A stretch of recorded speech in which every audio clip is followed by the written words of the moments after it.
Howdy everyone, this is Grandpa with Uptown 101. This is my channel, Best Houston Apartments. Hey, we're at the Residences La Colombe and we're looking at their fitness center. So it's a gorgeous fitness center and let's take a look at it. It's very, very pretty.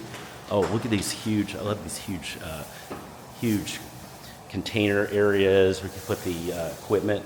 You do have a studio, kind of a little studio room that's here.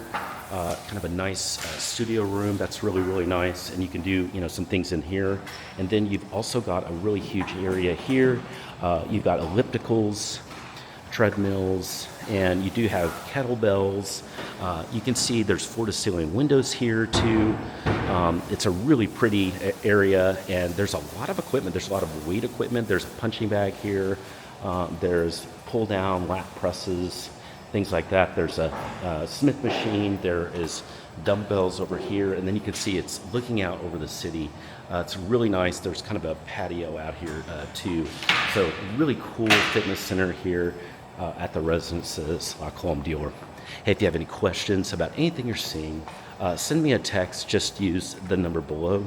And now on to the pool.